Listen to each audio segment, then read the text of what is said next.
Sean was talking on the radio today about matching Seattle's intensity and matching their physicality.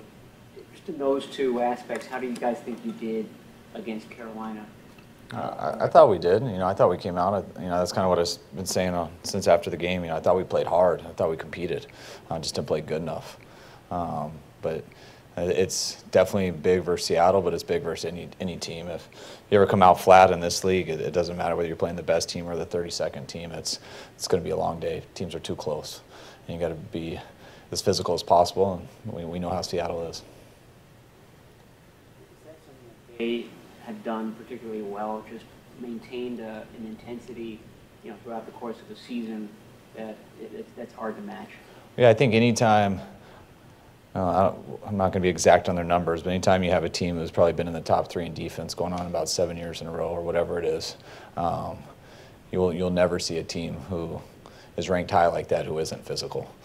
So the fact that they've done it each year in, year out, and they've been ranked that high just shows they've been able to do it. They've been able to stay healthy, and they have a certain standard that they play to, and any defense that is good is like that. You said you on the headset you're clicking over back and forth offense and defense. How much are you adding to the defensive discussion? Or are you just checking in? Are you saying, hey, I wouldn't mind if we did this?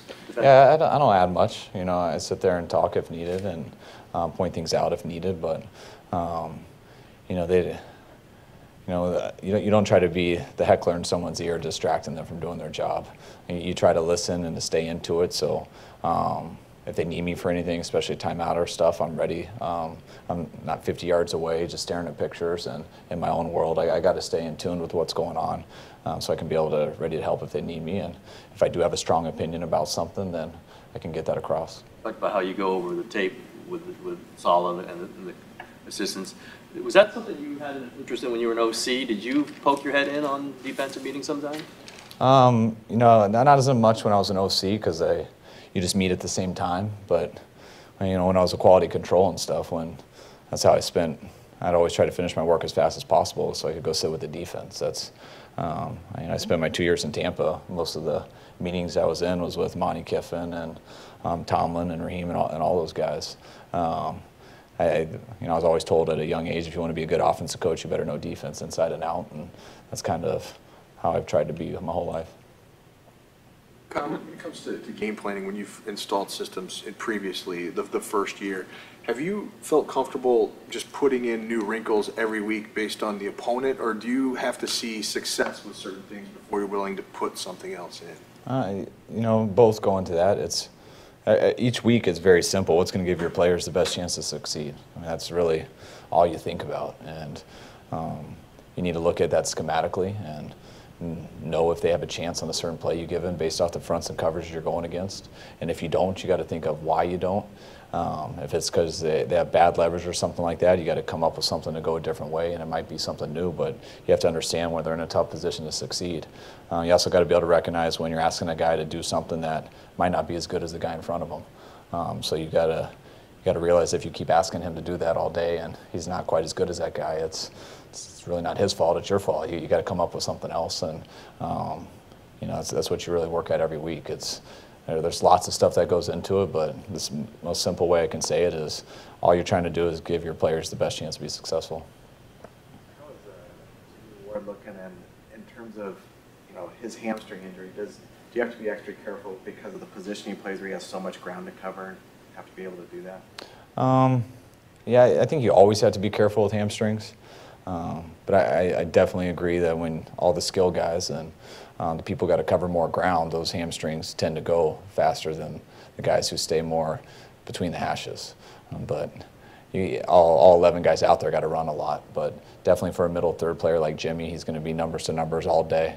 And you got to wait till it's 100% because you always want to go play when someone's 90%. But we'd love to get him out there, but we don't want to have him go out for a few plays and then miss him for another month. I can't. You'd have to ask him. It's the hamstring. It really depends on the athlete, or on the person. Everybody's different. And I know he's gotten better each day in practice. I thought he had his best day today.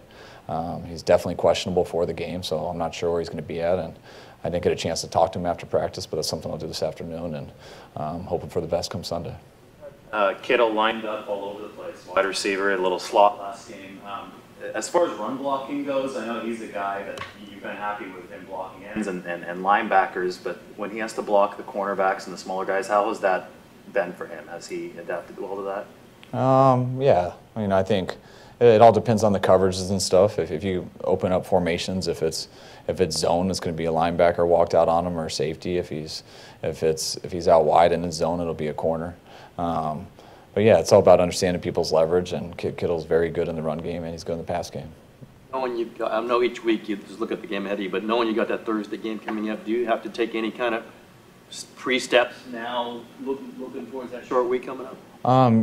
Yeah, a lot of our quality controls and people, those type of guys, they do a lot of the busy work. They got to stay ahead on that. So as soon as we get to Monday, we can start, or even Sunday night, we can get going on it pretty fast once we get on that plane.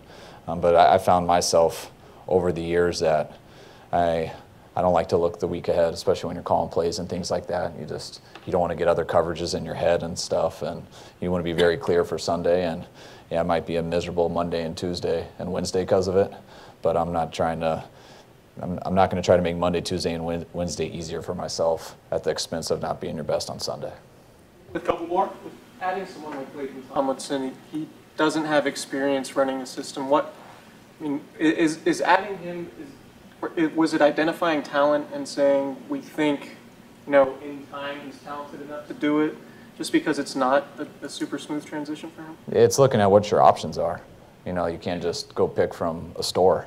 You got to see who's available, what your options are, and out of that group of people that you have to make choices from, you need to see, what you're going to ask them to do, who has the best chance to do that.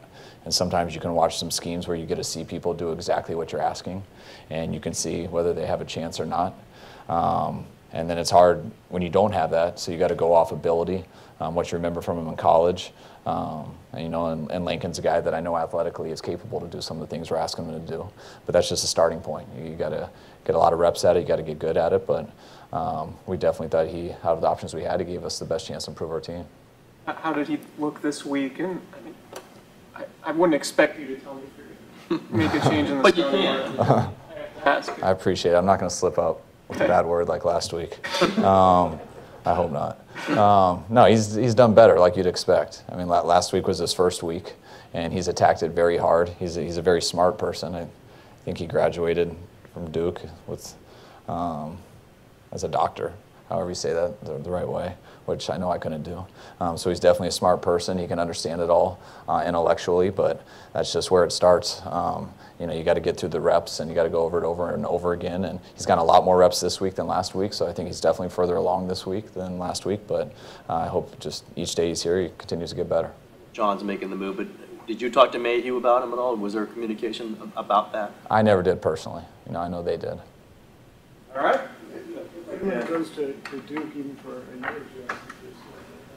I went there for football. And, it was my only scholarship offer, and that was my goal in life. So I took it, and I went there for football, and at the time it wasn't the best football decision, so I only lasted there a year.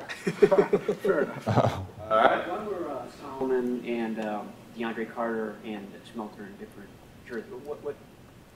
Yeah, whoever we feel gives us the best scout team look of the week, we give a jersey to. And so we usually announce it every Friday, and we try to give 3 of them out: an offensive guy, a defensive guy, a special teams guy. Whoever we feel gives us the most effort and gave us the best looks on what we're trying to ask to do, we try to recognize them on Friday. Solomon is on the scout team? Yeah, everyone gets at least some reps on the scout team.